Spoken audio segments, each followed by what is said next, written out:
Imagine this. What if that chaotic image we saw from a past administration? What if that was just masking a really detailed plan, something years in the making, ready to, completely reshape how American government works? That's quite a thought. And it leads us right into what we're looking at today.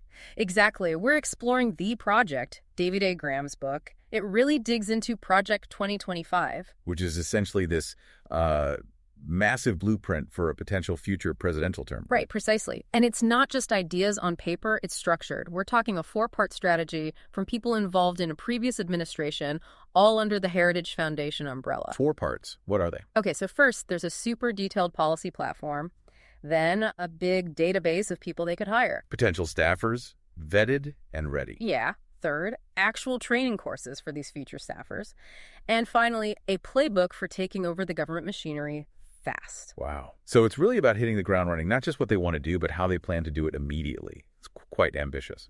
It is. And, for listeners interested in different ways to process complex stuff like this, there's a YouTube channel called Mindful Moments. Oh, right. They use AI for book analysis, don't they? Yeah, it offers a pretty unique perspective. Could be useful for reflecting on documents like The Project, encouraging that critical thinking. Good suggestion. Yeah. So going back to Project 2025 itself, what are the stated goals? What are they actually aiming for, according to them? Well, Kevin Roberts, the Heritage Foundation president, lays out some core aims, things like restoring the family as central to American life, protecting children, dismantling what they call the administrative state, defending national sovereignty and borders, and securing their words God-given individual rights. Right.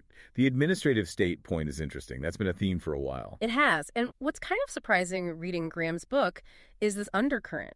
Despite how things might have looked, the people behind Project 2025 seem to believe their previous efforts were actually sabotaged. Sabotaged. So they feel they were undermined from within or by external forces. The implication is both, maybe. And because of that, they're planning for a second term to be much, much more impactful. No holding back this time is the sense you get. And Graham argues in The Project that this whole initiative, Project 2025, it's almost like a skeleton key. A skeleton key? How so? To understanding where the Republican Party, or at least a very influential part of the American right, is heading.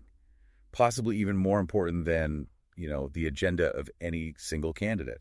That's a big claim, that the plan itself is the driving force. Well, the book points to leaders involved, like Paul Dans and Kevin Roberts again, talking about a renaissance, even a second American Revolution. That language certainly suggests some massive scale of ambition. A revolution. Okay, so where do they start? What's a key area the book highlights? Executive power seems absolutely central.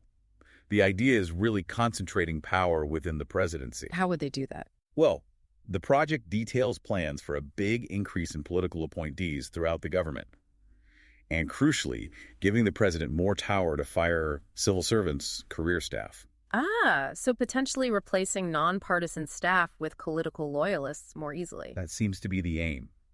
And it extends to challenging the independence of places like the Justice Department, maybe the FCC, other independent agencies, really trying to bring everything under tighter White House control. And this involves, you mentioned, politicizing bodies like the OMB, the Office of Management and Budget, and the DOJ. Exactly. The book lays out how OMB, for instance, could become a tool to really push the president's agenda deep into the agencies, kind of overriding any bureaucratic pushback. So using the budget process as leverage for policy control. Pretty much. And connecting that to the bigger picture. Like we said, it's not just about what policies get enacted, but fundamentally changing how the executive branch even works. Right. And the DOJ, under that kind of vision, might shift its priorities significantly. Yeah, the book suggests it could mean, say, less focus on things like racial discrimination in voting, and maybe a much stronger focus on alleged election fraud, which aligns with priorities we saw previously. Okay, it's a lot to take in.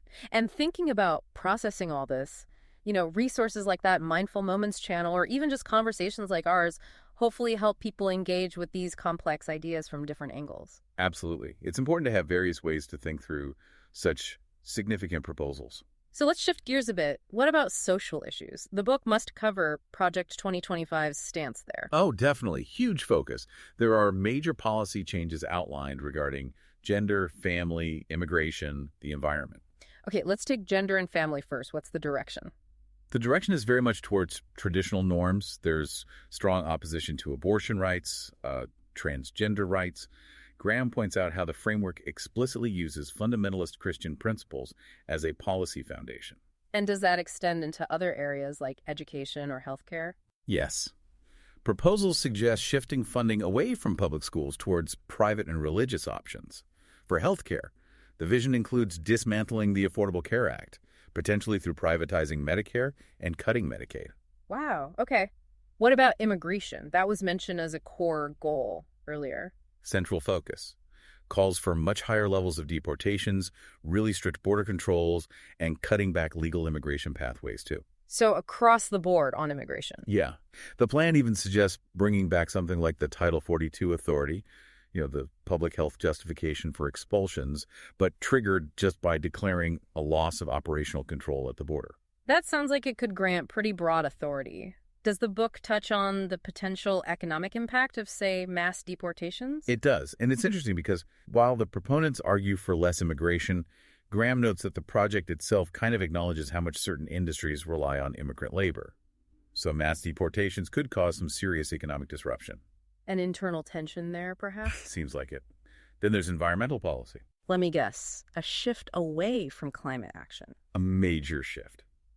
The book shows a real downplaying of climate change concerns. Proposals aim to dismantle federal efforts to fight it.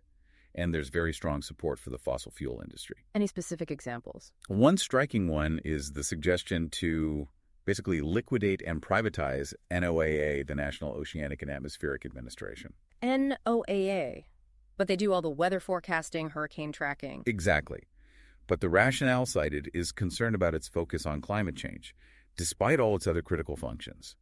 It shows how far-reaching the plans are. It really underlines that point you made earlier. It's not just about changing what the government does, but fundamentally altering how it operates, who does it, and what its priorities are. Precisely. And that includes changing the civil service itself.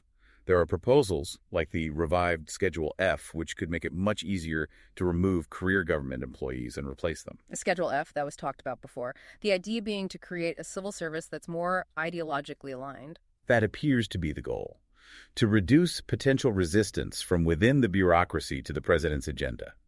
It's a huge departure from the traditional idea of a nonpartisan civil service. A fundamental shift in the structure of government work. It really is. Though it's also worth noting, Graham's book does point out this isn't a completely unified front. There are disagreements within the conservative movement highlighted in the project. Oh, on what kinds of issues? Particularly on things like trade policy, some economic issues. So it's not monolithic. There's a complexity to the coalition or the forces behind this initiative. That's important context. It's not just one single block moving in lockstep. Right. It adds another layer to understanding it. So as you, the listener, consider this overview of Project 2025 based on Graham's book, it's the sheer scope, isn't it? The ambition. Absolutely. These proposals really do call for a fundamental rethinking of the government's role and its relationship with the American people. Engaging critically with this information, understanding what's being proposed feels essential? It is. Recognizing that this isn't just a wish list, but a detailed plan with potentially massive consequences for how the U.S. is governed. That's key. Well, if you found this exploration helpful, please do consider subscribing, maybe share it with others who'd be interested. And we'll put a link in the show notes if you want to get David Graham's book, The Project, to really dive deeper yourself. Definitely. But most importantly, just keep thinking critically. Keep examining the forces shaping our world.